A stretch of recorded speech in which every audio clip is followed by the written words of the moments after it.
తాకట్టులో ఉన్న బంగారాన్ని విడిపించి ఆ రోజు ఆన్లైన్ రేటుకే మేము కొంటాం. Sharma gold company. నమస్తే, మీరు చూస్తుంది సుమన్ టీవీ. నేను మీ కీర్తి. ఈ రోజు మనతో పాటు ఉన్నారు ప్రముఖ జ్యోతిష్య పండితులు బ్రహ్మశ్రీ డాక్టర్ ప్రదీప్ జోషి గురుగారు. నమస్తే గురుగారు. శ్రీమాత్రే నమః. గురుగారు, లాస్ట్ టైం మనము వీడియో చేసినప్పుడు మీరు చెప్పున్నారు ఆగస్ట్ 18 తర్వాత నిజంగానే విపత్తులు వస్తాయి, వరదలు వస్తాయి, చాలా తెలుగు రాష్ట్రాలకి కొంచెం ప్రాబ్లమాటిక్గా ఉంటుందని. అన్నట్టు తూచా తప్పకుండా అయింది. అయితే ఇప్పుడు మళ్ళీ మనకి పాక్షిక చంద్రగ్రహణం సెప్టెంబర్ 18 నుండి. మరి ఈ ప్రభావం తెలుగు రాష్ట్రాలపైన, ఇతర దేశాలపైన, ముఖ్యంగా మన దేశం పైన ఎలా ఉండబోతుంది, విధి విధానాలు ఏం పాటించాలి అని మీ ద్వారా తెలుసుకోవాలనుంది. శ్రీ గురుభ్యో నమః. శ్రీమాత్రే నమః. రోగాన్ అశేషాన్ అపహాంసి తుష్టా రుష్టాతు కామాన్ సకలాన్ అభీష్టాన్ త్వామాశ్రితానాం న విపన్నరాణాం త్వామాశ్రితాం హ్యాశ్రయతాం ప్రయాంతి. సర్వాబాధా ప్రశమనం త్రైలోక్యస్యాఖిలేశ్వరి ఏవమేవ త్వయా కార్యం అస్మద్వైరి వినాశనం. శ్రీమాత్రే నమః. ఇందాక నేను చెప్పిన శ్లోకం ఏంటంటే, ఎవరైతే గనక అమ్మవారి యొక్క పాదములని, అమ్మవారి యొక్క చరణములను ఎవరైతే ఎల్లప్పుడూ నమ్ముకొని ఉంటారో వారికి ఎలాంటి విపత్తులు జరగవు. ఇది మొదలు మనము మనస్ఫూర్తిగా మనం దీన్ని ఓన్ చేసుకుందాం, అంగీకరిద్దాం. ఎందుకోసమంటే ఇప్పుడు వచ్చిన వరదలు చూసినా, ఇప్పుడు గుజరాత్లో వరదలు వచ్చాయి, వాయనాడ్ అయితే ఊర్లు కొట్టుకుపోయాయి, ల్యాండ్ స్లైడ్ వచ్చింది. కేదార్నాథ్లో అక్కడ కూడా ఊర్లు కొట్టుకుపోయాయి, చాలా సమస్యలు వచ్చాయి. ముంబైలో కూడా వర్షంతో చాలా బీభత్సం ఏర్పడింది. ఇప్పుడు రీసెంట్గా జైపూర్లో, రాజస్థాన్లో వరద బీభత్సం ఏర్పడింది. అంటే ఇక్కడ అక్కడ అని కాదు, ప్రతి చోట వరద బీభత్సాలు జరుగుతున్నాయి. ఎందుకు జరుగుతున్నాయి అని అంటే, మానవ తప్పిదాలు చాలా అనంతం. ఫర్ ఎగ్జాంపుల్ ఏం లేదు, పక్కవాడికి ఏదైనా కష్టం వస్తే నువ్వు చూడట్లా. ఎవడి కష్టం వచ్చినా వాడికే కదా, నాకు లేదు కదా అని మనం అనుకుంటున్నాం. ఇప్పుడు ఈ యొక్క ప్రపంచం అనేది కూడా ప్రకృతి దృష్టిలో భూమిలో ఉండే ప్రజలందరూ చూస్తుంది ప్రకృతి. సో ఇప్పుడు ఇది నా శరీరం, ఇక్కడ నాకు పాము కుట్టింది కదా, ఇది నా చిట్కన వేలే కదా, చిట్కన వేలకి కుట్టింది, నాకు కుట్టలేదు అని అనుకుంటే విషం మెల్లిగా పాకి శరీరానికి మొత్తం వస్తుంది. సో ఆ చిట్కన వేలికి మనం ట్రీట్మెంట్ చేయాలి.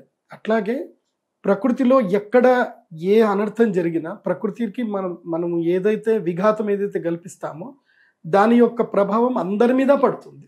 అది మనకి ఈ యొక్క గ్రహాలు మనకి సూచిస్తాయి. ఇప్పుడు గ్రహస్థితులు ఈ సంవత్సరం బాగాలేదు. ఇప్పుడు మనకి జ్యోతిష్ శాస్త్రంలో ఒక గొప్ప గుణం ఏంటంటే, సంవత్సరం పేరుతోటే ఆ సంవత్సరం అంతా ఎలా ఉంటుంది అనేది మనకు చెప్పేస్తుంది. మనకు అప్పుడు ఏమొచ్చింది, వికృతి నామ సంవత్సరం వచ్చింది. ఏమైంది, వికృతం మొత్తం జరిగింది. తర్వాత శార్వరి అంటే అందరి జీవితాలన్నీ కూడా చీకట్లోకి వెళ్ళిపోయాయి. తర్వాత ప్లవనామ సంవత్సరం, జీవితాలు మారాయి. శోభకృతనామ సంవత్సరం, పోయిన సంవత్సరం జీవితాలు బాగుపడ్డాయి, అందరి జీవితాలు బాగుపడ్డాయి, అందరూ ఆనందంగా ఉంటారు. ఇప్పుడు ఏంటి అంటే క్రోధి నామ సంవత్సరం. అంటే ప్రకృతి ఏం చేస్తుంది, కోపం చూపిస్తుంది. సో ప్రకృతి యొక్క ప్రకోపాన్ని మనము భరించవలసిందే. ఇది జరుగుతుంది. ఇది క్రోధినామ సంవత్సరం. క్రోధినామ సంవత్సరంలో విశేషంగా 2 సూర్యగ్రహణాలు, 2 చంద్రగ్రహణాలు. మెయిన్గా నేను ఆల్రెడీ ఉగాది ఎప్పుడే మీరు నేను కలిసి డిస్కస్ చేసాం. అప్పుడు పంచగ్రహ కూటమిలో సూర్యగ్రహణం ఏర్పడింది. దాని యొక్క ప్రభావము ఈ సంవత్సరం పాటు ఉంటుంది. మళ్ళీ షష్టగ్రహ కూటమిలో వచ్చేటువంటి సూర్యగ్రహణం వరకు ఆ ప్రభావం ఉంటుంది. మళ్ళీ ఏప్రిల్లో సూర్యగ్రహణం రాబోతుంది. ఎప్పుడు షష్టగ్రహ కూటమితో కూడుకున్న సూర్యగ్రహణము ఏప్రిల్ 2025లో వస్తుంది. అప్పటి వరకు క్రోధినామ సంవత్సరం యొక్క క్రోధము ప్రభావం ఉంటుంది. ప్రకృతి యొక్క క్రోధ ప్రభావము ఈ యొక్క భూమండలం పైన ఉంటుంది. ఇప్పుడు విశేషంగా చెప్పాలి అని అంటే, ఈ యొక్క 18వ తారీఖు సెప్టెంబర్ 2024వ తారీఖు రోజున, అలాగే 2 అక్టోబర్ 2024 చంద్రగ్రహణము సెప్టెంబరు 18కి ఉంది, అక్టోబర్ 2 సూర్యగ్రహణము. ఇప్పుడు నేను చంద్రగ్రహణం గురించి చెప్తాను, జాగ్రత్త వినండి.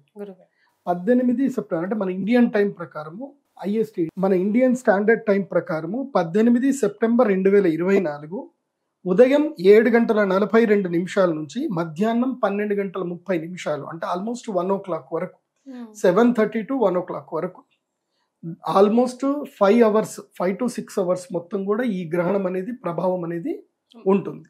ఈ గ్రహణం టైమ్స్ లో వస్తుంది మార్నింగ్ టైంలో, అంటే మనకి కనబడదు. ఓకే, ఈ చంద్రగ్రహణము మన దగ్గర చంద్రుడు అస్తమిస్తాడు పశ్చిమం లోపల, ఈ ఇతర దేశాల్లో ఉదయిస్తాడు. ఆ ఏ దేశాల్లో ఆ చంద్రగ్రహణం కనిపిస్తుందో ఆ దేశాల పేర్లు కూడా చెప్తాను, అవి అందరూ కూడా నోట్ చేసుకోండి. అయితే ఈ చంద్రగ్రహణము మన దేశంలో అయితే లేదు, మనకి కనబడట్లేదు కాబట్టి మనకి సూతకం ఉండదు. అదేవిధంగా దేవాలయాలు మూసేయడాలు, ఆహార నియమాలు, ఇళ్ళు కడుక్కోవడాలు ఇవేవి కూడా మనకైతే లేవు. గ్రహణ నియమాలు వర్తించు. అయితే ఈ గ్రహణ నియమాలు వర్తించవు, కానీ గ్రహణం వల్ల గ్రహ ప్రభావం అయితే, రాశుల మీద ప్రభావం అయితే తప్పకుండా ఉంటుంది. ఈ గ్రహణము ఎప్పుడైతే జరుగుతుందో, ఈ గ్రహణము జరిగిన తర్వాత ఈ గ్రహణానికి సంబంధించిన ముహూర్తాన్ని బట్టి ఆ ఏదైతే సందర్భంలో గ్రహణం ఏర్పడిందో ఆ కుండలిని బేస్ చేసుకొని, ఆ కుండలి ప్రకారం కొన్ని రాశుల వారికి కీడు ఉంటుంది, కొన్ని రాశుల వారికి మేలు ఉంటుంది. ఆ తర్వాత కొన్ని విపత్తులు జరుగుతాయి, కొన్ని లాభాలు కూడా జరుగుతాయి. నష్టము జరిగింది అని అంటే ఒక దగ్గర లాభం కూడా జరుగుతుంది. లాభము నష్టం రెండూ ఉంటాయి. సో ఇప్పుడు ఉదాహరణకి వరదలు వచ్చేసాయి, కొట్టుకుపోయాయి, ప్రజలకు నష్టం జరిగింది. కానీ బోట్లు అమ్మేవాడికి లాభం, వాటర్ బాటిల్ అమ్మేవాడికి లాభం, ప్లాస్టిక్ పేపర్లు అమ్మేవాడికి లాభం, పొట్లాలు అమ్మేవాడికి లాభం, భోజనాలు అమ్ముకునేవాడికి లాభం. ఇట్లా కొంతమందికి లాభం కలుగుతాయి కదా. కొంతమందికి నష్టం జరిగింది అంటే కొంతమందికి లాభం జరుగుతుంది. ఇది జరిగింది, ఇన్సూరెన్స్ వాడికి నష్టము, ఎవరైతే వెహికల్స్ రిపేర్ చేస్తారో వాళ్ళకి లాభం. ఎందుకోసం అంటే వెహికల్స్ అన్ని మర్జ్ అయిపోయాయి నీళ్ళల్లో. సో ప్రకృతి ఎట్లా ఉంటుందంటే ఒకళ్ళకి నష్టం జరుగుతుంది, ఒకళ్ళకి లాభం జరుగుతుంది. అట్లాగే సూర్యగ్రహణం కానీ చంద్రగ్రహణం ఏర్పడినప్పుడు 4 రాశులకి నష్టము, 4 రాశులకి లాభం కలుగుతుంది. సో ఆ లాభ నష్టాలు ఏవో కూడా చెప్తాను, జాగ్రత్తగా వినండి. ఎప్పుడైనా గ్రహణం ఏర్పడినప్పుడు ఆ గ్రహణము ఏదైతే రాశి ఉంటుందో, మన స్వరాశి నుంచి, మన రాశి నుంచి గ్రహణ రాశి, మన రాశి నుంచి లెక్క పెట్టినప్పుడు గ్రహణము ఏ రాశిలో అయితే జరుగుతుందో ఆ రాశి 3, 8, 4, 11 అంటే ఆ రాశి నుంచి 3వ రాశి. ఇప్పుడు ఉదాహరణకి మకర రాశి వారు ఉన్నారు. ఇప్పుడు ఇది గ్రహణం ఏ రాశిలో జరుగుతుంది అని అంటే మీన రాశిలో ఉత్తర భాద్రపద నక్షత్రం యొక్క 2వ పాదంలో ఈ యొక్క గ్రహణం జరుగుతుంది. ఇది చంద్రగ్రహణం 18వ తారీఖు సెప్టెంబర్. సో 3వ మకరము, కుంభము, మీనం. మకర రాశి వారికి గ్రహణం యొక్క రాశి ఏమవుతుంది అని అంటే 3వ రాశి అవుతుంది. అదే ధనుస్సు రాశి వారికి చూస్తే 4వ రాశి అవుతుంది. అదే సింహ రాశి వారికి చూస్తే 8వ రాశి అవుతుంది. అదే వృషభ రాశి వారికి చూస్తే 11వ రాశి అవుతుంది. కాబట్టి 3, 4, 8, 11 స్థానాలు కలిగినటువంటి ఈ 4 రాశులు ఎవరైతే ఉన్నారో, ఎవరు? మకరము, ధనస్సు, సింహము, తర్వాత వృషభ రాశి. ఈ 4 రాశుల వారికి ఏంటంటే ఈ గ్రహణము వల్ల లాభము కలుగుతుంది. ఈ గ్రహణం వల్ల వీళ్ళకి అదృష్ట యోగం కలుగుతుంది. ఎక్కడో ఒక చోట నెగిటివ్ జరుగుతుంది, వీళ్ళకి మాత్రం అది పాజిటివ్గా మారిపోతుంది. ఇందాక చెప్పిన ఎగ్జాంపుల్ లాగా. సో ఈ 4 రాశుల వారికి మేలు జరుగుతుంది. ఆ తర్వాత ఏ రాశుల వారికి అరిష్టం జరగబోతుంది ఈ యొక్క చంద్రగ్రహణం వల్ల. ఈ రాశుల వారు ఎవరు అని అంటే, ఎక్కడైతే కనుక గ్రహణం జరుగుతుందో ఆ గ్రహణ రాశి ఏమేమి అవ్వకూడదు అని అంటే 1, 6, 2, 7 రాశులు అవ్వకూడదు. 1, 6, 2, 7 ఈ రాశులు అవుతే కనుక వాళ్ళకి ఈ గ్రహణము అరిష్టము. ఎవరెవరికి అని అంటే 1వ స్థానం. 1వ స్థానం అంటే స్వరాశి, తమ రాశిలోనే గ్రహణం జరగబోతుంది. కాబట్టి ఎవరికి అని అంటే మీన రాశి వారికి అరిష్టము.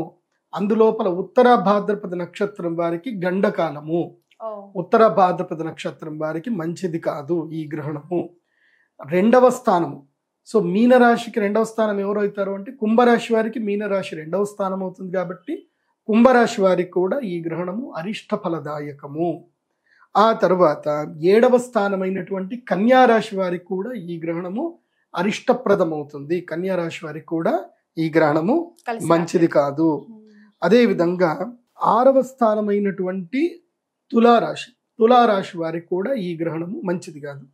కన్యారాశి, తులారాశి, కుంభరాశి, మీనరాశి ఈ 4 రాశుల వారికి ఈ గ్రహణము అరిష్టప్రదం అవుతుంది. అంటే ఎలాంటి ఫలితాలు ఇస్తుంది అంటారు? అంటే అనారోగ్యం రావడము, లేకపోతే బంధువుల మధ్యన తగాదాలు ఏర్పడము, తమ యొక్క వస్తువులు కోల్పోవడము, లేదా ఏదైనా యొక్క వ్యాపారంలో నష్టం జరగడము, ఎవరితోటైనా మోసపోవడము. ఇప్పుడు ఈ మధ్యకాలంలో నేను చూశాను, నాకు తెలిసిన వ్యక్తి ఫ్రెండ్ అని చెప్పి, వాడు మంచి ఆస్తిపరుడు, వాడి దగ్గర అసలు తక్కువ లేదు ఆస్తి. మరి అలాంటి గొప్ప వ్యక్తి వాడి వల్ల నాకు ఎప్పుడైనా ఉపయోగపడుతుంది కదా అని ఏదో ఊరికే షూరిటీ అని సంతకం పెట్టాడు. వాడి జీవితానికి 20 లక్షలు పెద్ద మ్యాటర్ కాదు. ఇంకోసం అంటే వాడి దగ్గర విపరీతమైన ఆస్తి ఉంది. అంత ఆస్తి ఉన్నోడు 20 లక్షలకి ఏం నష్టం జరుగుతుంది అని చెప్పి షూరిటీ పెట్టాడు. షూరిటీ పెట్టిన 3 నెలలకు ఏం జరిగింది అని అంటే, ఈ కేదార్నాథ్ వరదల్లో అతను చనిపోయాడు. చనిపోయిన తర్వాత ఏమైపోయింది అని అంటే, ఆస్తుల మీద ఫ్రెండ్కి హక్కు ఉంటుందా? ఉండదు. భార్యకి హక్కు ఉంటుంది. భార్యకు ఆస్తి ఎంత వెళ్ళిపోయింది, వీలునామా రాసిన పిల్లలకు ఆస్తి వెళ్ళిపోయింది, ఇన్సూరెన్స్ వాళ్ళందరికీ వెళ్ళిపోయింది. ఇప్పుడు ఇన్సూరెన్స్ డబ్బులు వాళ్ళకి వెళ్ళిపోయాయి, షూరిటీ మాత్రం వీడు పెట్టాడు. ఆ భార్య అంటుంది నాకు సంబంధం లేదు, ఆయన సంతకం పెడితే నువ్వు 5 నెలలు అడుక్కుంటున్నాను. పిల్లలు మాకు సంబంధం లేదంటారు, వాళ్ళ అమ్మ నాకు సంబంధం లేదంటుంది. వీడి జీవితానికి 20 లక్షలు అంటే వీడి జీవితకాల సంపాదన. ఎందుకోసం అంటే వీడి నెలకు సంపాదించేది 20,000, ఏదో ఫ్రెండ్ అని సంతకం పెట్టాడు అంతే. వీడు 20 లక్షలు అప్పు కట్టాల్సిన పరిస్థితి వీడికి ఏర్పడింది. సో జీవితం అట్లా కింద మీద అయిపోతుంది. అందుకే మన జీవితంలో పెట్టకూడదు ఎప్పుడు షూరిటీ సంతకమే. అది ఎట్లా ఉన్నా సరే, మన తలరాత బాగలేకపోతే ఏం జరుగుతుంది అది. సో ఇలాంటివి చెయ్యకండి, ముఖ్యంగా మోసపోతారు. ఇప్పుడు ఎవడో ఒక డబ్బులు ఇస్తాడు. ఈ మధ్య కాలంలో ఒక బోగస్ కేసు చూసింది. వాడేదో CSR ఫండ్ ఇస్తాం మీకు, మా దగ్గర బోలే డబ్బులు ఉన్నాయి అని బ్యాంక్ స్టేట్మెంట్ చూపించి, మేము ఈ ఫండ్ కేవలము మంచి వాళ్ళకే ఇవ్వాలి, ఎవరైనా మంచి పనులు చేసే వాళ్ళకి ఇవ్వాలి, మేము మీకు ఇస్తాము, కాకపోతే మాకు ఛార్జెస్ అవుతాయి, మీకు 10 కోట్లు ఇస్తాము అని చెప్పి 10 లక్షలు మీరు మొదలు ఇవ్వాలని చెప్పి 10 లక్షలు మాకు బ్లాక్ ఇస్తే మీకు వైట్ 10 కోట్లు వస్తాయి, మీరు ఖర్చు చేసుకోండి, మీరు 5 కోట్లు ఖర్చు పెట్టుకోండి, మాకు ఆ 10 లక్షలు మినహాయించి 5 కోట్లు ఇవ్వండి అని చెప్పి బ్యాంక్ స్టేట్మెంట్ అవి చూపించి వీళ్ళకి ఏం తెలుసు అని 10 లక్షలు ఇచ్చారు. Next day phone switch off. So ఇలా 1 కాదు 2 కాదు, నా దగ్గరికి లైన్ కడతానే ఉంటారు. ఇట్లా రోజు వింటా ఉంటాను అనమాట, నవ్వు వస్తూ ఉంటుంది. మీరు పోలీస్ స్టేషన్ పోవచ్చు కదా అంటే, పోతే ఏమవుతుంది గురుగారు, కంప్లైంట్ ఫైల్ చేసుకుంటారు, నడుస్తోంది కేసు నడుస్తుంది అంతే, ఇక ముందుకు వెళ్ళదు. అది 10 ఏళ్ళు అవుతుంది, 15 అవుతుంది. సో ఇలాంటివన్నీ ఏ రాశుల వారికి జరుగుతాయి అన్నారు, ఒకసారి మళ్ళీ చెప్పండి. జాగ్రత్తగానండి. ఇందులోపల స్పెసిఫిక్ గా చెప్పాలంటే హస్తా నక్షత్రం వారికి, ఈ హస్తా నక్షత్రం వాళ్ళకి ఏంటంటే, హస్తా నక్షత్రము, రేవతి నక్షత్రం, పూర్వభాద్రపద 4వ పాదము, ఉత్తరాభాద్రపద నక్షత్రము, హస్త తర్వాత ఉత్తరాపల్గుణ నక్షత్రం 3 పాదాలు, చిత్తా నక్షత్రం 2 పాదాలు. వీళ్ళకి 2 గ్రహణాల ప్రభావం ఉంది. నేను మళ్ళీ చెప్తున్నాను, ఉత్తరాభాద్రపద 4వ పాదము, పూర్వభాద్రపద 4వ పాదము, ఉత్తరాభాద్రపద రేవతి నక్షత్రం, ఈ 3 నక్షత్రాలు. అలాగే ఉత్తరా పల్గుణ నక్షత్రం 3 పాదాలు, హస్తా నక్షత్రం కంప్లీట్గా, తర్వాత చిత్తా నక్షత్రం 2 పాదాలు. అంటే మీనరాశి వారికి, కన్యా రాశి వారికి ఈ 2 గ్రహణాలు దెబ్బ కొడతాయి. అంటే ఈ నెల రోజులు మీనరాశి వారు, కన్యా రాశి వారు ఏం చేయాలంటే, తిన్నామా, పడుకున్నామా, సినిమా చూస్తున్నామా, ఏమైనా వీడియోలు చూసామా, ఎవరితోటి ఫోన్ మాట్లాడకూడదు, ఎవరికి ఏ ప్రామిస్లు చేయకూడదు, ఎక్కడికి ట్రావెల్ చేయకూడదు, తిన్నామా, పడుకున్నామా, తెల్లారిందా. ఎవరికి, కన్యా రాశి వారికి, మీనరాశి వారికి సెప్టెంబర్ 18వ తారీఖు నుంచి అక్టోబర్ 18వ తారీఖు వరకు కన్యా మీన రాశుల వాళ్ళు సైలెంట్గా ఉండాలి. ఎంత సోషలైజ్ అవ్వకుండా అంత ఉండాలి. మీ మీద అబాండాలు ఇస్తారు, మీరు ఏదో తప్పులు చేశారనో, ఏదో జరిగిందనో మీ మీద అబాండాలు ఇస్తారు. మీరు దేనికి రెస్పాండ్ అవ్వకండి, మీడియాలోకి రాకండి, ఎవరికి సమాధానాలు చెప్పకండి. అది బాగా గుర్తుపెట్టుకోండి. గురుగారు పరిహారాలు కూడా చెప్పాలి మీరు. ఫస్ట్ ఇంకా కంప్లీట్ చేయాలి.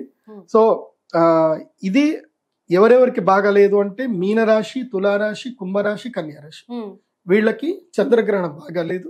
మీన కన్యా రాశి వారికి సూర్య చంద్రగ్రహణాలు 2 కలిపి బాగాలేవు. అది ఎట్లా మళ్ళీ సూర్యగ్రహణం వీడియో చేస్తాం, అది కూడా చెప్తాను. సో ఈ చంద్రగ్రహణంలో మీడియం ఎవరికి ఉంది అని అంటే, వృశ్చిక, కర్కాటక, మిథున, మేష వీళ్ళకి మీడియం ఉంది. వీళ్ళు కనుక బ్యాడ్ రాశి వాళ్ళతో కలుస్తుంటే వాళ్ళకి బ్యాడ్ జరుగుతుంది, మంచి రాశి వాళ్ళతో కలిసి ఉంటే మంచి జరుగుతుంది. అంటే ఎవరు, వృశ్చిక, కర్క, మిథున, మేష వాళ్ళు మీన, తుల, కుంభ, కన్యా రాశి వాళ్ళతోటి ఎలాంటి సహవాసం చేయకూడదు ఈ నెల రోజులు, సెప్టెంబర్ 18 నుంచి అక్టోబర్ 18 వరకు. సహవాసం చేస్తే వాళ్ళ ఎఫెక్ట్ వీళ్ళకి పడుతుంది. So if you are being with good people you will get the good result. So good people అంటే అర్థం కాదు ఇక్కడ, గుడ్ జోడాక్ సైన్స్, ఎవరికైతే శుభ ఫలితాలని ఆ రాష్ట్రం వాళ్ళు. గ్రహణం జరుగుతుంది ఉత్తర భాద్రపద నక్షత్రం యొక్క 2వ పాదం నుంచి 3వ పాదంలో ఈ గ్రహణం జరిగే అవకాశాలు. సో విన్నారు కదా, గురుగారు చెప్పింది తూచా తప్పకుండా పాటించండి, అంతా మంచి జరుగుతుంది. అంతే కదా గురుగారు? శ్రీమాత్రే నమః. శ్రీమాత్రే.